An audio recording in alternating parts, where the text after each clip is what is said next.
ሌላው ጥያቄ ከሶላት ጋር ተያያዥነት ያለው ጥያቄ ማለት ነው። ያው ስለ በጫማ ስለ መስገድ ስለዚህ ሁኔታ ብትነግረን፣ በጫማ መስገድ ይበልጣል ወይስ ያለ ጫማ መስገድ ይበልጣል? የትኛው የተሻለ ነው በሚለው ሁኔታ ላይ ነው የመጣው። ስለዚህ ኢንሻአላህ ቢስሚላሂር ረህማኒር ረሂም አልሐምዱሊላሂ ረቢል ዓለሚን ወሰላቱ ወሰላሙ ዐለ ነቢይ ሷዲቂል አሚን ወዐላ አሊሂ ወሰህቢሂ አጅማዒን።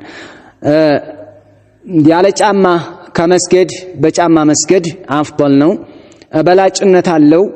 በመፈቀዱ ጉዳይ ላይ ምንም አይነት በዑለማዎች መካከል ኺላፍ እንደሌለ ኢብኑ ረጀብ ረሂመሁላህ ፈትህ አልባሪ የተናገሩበት አለ። ወሶላቱ ፊ ነዕለይን ጃኢዘቱ ለእክትላፈ በይነ አልዑለማ ፊ ዛሊክ ብለው ሁለተኛው ሙጀለድ 274ኛው ገጽ ላይ የተናገሩበት ሁኔታ ነው ያለው። ስለዚህ በመብቃቱ ምንም አይነት በዑለማ መካከል ልዩነት የለም ስለመፈቀዱ ሁኔታ ማለት ነው በጫማ መስገድ። ነገር ግን በላጭነቱ ላይ ነው። በላጭነቱ የቱ ይሻላል የሚለው ነው። በበላጭነት ደረጃ ከተመለከትን ደግሞ ከነብዩ አለይሂ ሰላቱ ወሰለም የመጡ የተለያዩ ሐዲሶች አሉ። እነዚህ ምን ይጠቁምናል? እነዚህ ሐዲሶች وهذا يدل على أن عادة النبي صلى الله عليه وسلم المستمرة الصلاة في نعليه። የነብዩ አለይሂ ሰላቱ ወሰለም አብዛኛው ሁኔታቸው አመዛኝ ወይንም ደግሞ አብዛኛው ጊዜያቸው በጫማ በመስገድ ነበር የሚያሳልፉት የሚለውን ያሳየናል ማለት ነው። የሐዲሶቹ ጥቅሶች ስንመለከት ራሱ የብዙዎቹ የሰለፎቻችን ንግግርም ምን ይላሉ የሚጠቁሙን ነገር አለ። በጫማ መስገድ يدل على أن الصلاة في النعلين أفضل من الصلاة حافية። የሰለፎቻችንም ንግግር ይሄንን ነው የሚያሳየው፣ የአብዛኛዎቹ ንግግር ማለት ነው። የብዙዎቹ የሰለፎቻችንን ገለጻ ስትመለከትና አሰራር አፈጻጸማቸውን ስታዩ ንግግራቸውም ሆነ አፈጻጸማቸው يدل على أن الصلاة في النعلين أفضل من الصلاة حافية። ያለ ጫማ ከመስገድ በጫማ መስገድ አፍዶልነትንና በላጭነትን የሚያሳይበት ሁኔታ ነው ያለው። ሐታ ራሱ በዚሁ ላይ ማለት ነው وقد انكر ابن مسعود على ابي موسى خلعه عليه عند اراده الصلاه። ሶላትን ሊሰግዱ ባሰቡበት ሰዓት አቡ ሙሳ ጫማቸውን ሲያወልቁ አብዱላህ ብን መስዑድ ታው አታውልቅ ጫማህን አሉ፣ ከለከሏቸው ማለት ነው።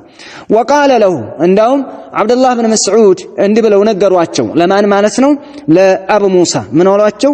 አብልዋድ المقدس አንተ ያለሁ በተቀደሰው ሸለቆ ነህ እንደ አንተ ብለው አቡ ሙሳን ነገሯቸው። ምንድነው ነብዩላህ ሙሳን አላህ Subhanahu Wa Ta'ala فخلع نعليك انك بالواد المقدس طوى ጫሞችህን አውልቅ አላህ Subhanahu Wa Ta'ala ሲላቸው ጫሞችህን አውልቅ አንተ በተቀደሰው ሸለቆ ነው ያለኸውና ብሎ አላህ Subhanahu Wa Ta'ala ሙሳን ጫማቸውን እንዳወልቁ ነግሯቸው ነበር።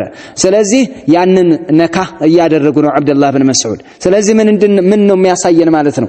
ከነ ጫማህ ነው መስገድ ያለብህ ነው። እንዳውም ወካነ አቡ ዓምር አልሸይባኒ يضرب الناس اذا خلعوا نعالهم في الصلاه።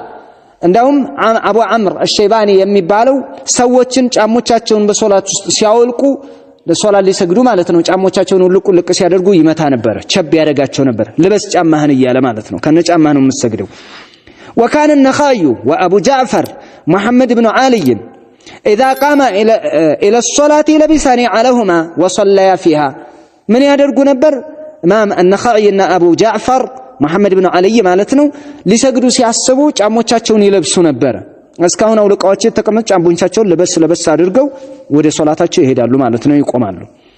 وامر غير واحد منهم بالصلاه في النعال በጫማ ስገዱ ብለው ብዙዎች ናቸው ያዘዙ። منهم ابو هريره وغيره ابو هريره ሌሎችም። ስለዚህ በጫማ መስገድ አፍضልነት አለ። በጫማ መስገድ ይቻላል፣ ግን አፍضሉ ያለ ጫማ መስገድ ነው ብለው የተናገሩት የአስሐቡ ሻፊዒ ነበሩ። ነገር ግን ከጥቅስ ደረጃ ካየነው መርጁህ ነው የሚሆነው ይሄ። ስለዚህ በጫማ መስገድ አለ፣ በጫማ መስገድ በላጭ ነው አለም በላጭ ነው። ጅምሁሮች የሄዱትም በዚህ ነው፣ ራጂሁም ይሄ ነው።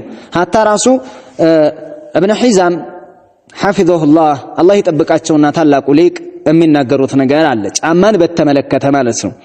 أن الأفضل هو الصلاة في النعال بجامع مسجد نبلاج وارو لقوله صلى الله عليه وسلم ملائكة النبي عليه الصلاة والسلام من دبلو تناقروا الله خالف اليهود فإنهم لا يصلون في نعالهم ولا خفافهم أيهودوچن خلفواچو بايهودوچ ተቃረኗቸው አሉ አይሁዶችን። እነሱ በጫሞቻቸው በሽፍን ጫሞቻቸው ማይሰግዱምና እናንተ በዚህ ስገዱ ብለው ነብዩ አለይሂ ሰላቱ ወሰለም ኻሊፉል የሁድ ብለው አዘዋል አخرجه ابو داود من حديث شداد بن اوس وهو في الصحيح المسند ላይ ያለ ነው ኢማም ሙቅቢል ሙስነድ ላይ ያለ ነው ማለት ነው እንደውም ምን ይላሉ ولولا انه ثبت ان النبي صلى الله عليه وسلم صلى حافيا كما في مسند احمد في مسند احمد ላይ ነብዩ አለይሂ ሰላቱ ወሰለም ያለ ጫማ መስገዳቸውን የሚጠቁም ሐዲስ አለ እንጂ من حديث ابي هريره የተረጋገጠ ማለት ነው ከሌሎችም እንደመጣው ያ ሐዲስ አለ እንጂ ነብዩ አለይሂ ሰላቱ ወሰለም በባዶ እግራቸው መስገዳቸው የተነገረበት ጥቅስ ስላለ ነው እንጂ አለበለዛ ይህኛው አሁን ቅድም የቀራ ነው ማለት ነው ኻሊፉል የሁድ የሚለው ሐዲስ ዋጅብነትን ያስይዝ ነበር ለካነ القول بالوجب اقرب በጫማ መስገድ ዋጅብ ነው ይባል ነበር ነብዩ ያለ ጫማ የሰገዱበት ጊዜ ስላለ እንጂ ለምን ከተባለ ትእዛዝ ነው ظاهر حديث شداد لظاهر حديث شداد ابن اوس የሸዳድ ኢብኑ አውሰን ሐዲስ ስንመለከተው እኮ ምንድነው የሚያስይዘው ኻሊፉል የሁድ ነው ይሄ ደግሞ አምር ነው አምር ከመጣ ደግሞ በዋጅብነት ነው የሚፈሰረው ምን እስካልመጣ ሌላ የሚቃረነው አካል ነገር እስካልመጣ ድረስ ማለት ነው ስለዚህ በሁኔታ ከጥቅስ አኳያ ስንመለከተው በጫማ መስገድ ይበልጣል ማለት ነው ጫማው ላይ ነጃሳ ሊኖርበት ይችላል ኮንጎ ጫማን ይመስል ሌሎች ጫሞች እስከ ስራቸው ነጃሳ ነገር የማያዝ እንትን አላቸው የሚይዙበት ሁኔታ አለ ያንን ማስወገድ ነው መፈግፈግ ነው በመፈግፈግም ደግሞ ይወገዳል የግድ ካልታጠበ አይባልም በመፈግፈግ የሚለቅና የሚወገድልን ከሆነ ይቻላል ማለት ነው በዚህ ጫማ አዲስ ጫማ ሰቅሎ ያን ያወረደ ይስገድ አይደለም በሚንቀሳቀስበት በራሱ ጫማው ይስገድ የሚለውን ይሄንን ያስተላልፋሉ አህለል ዒልም والله اعلم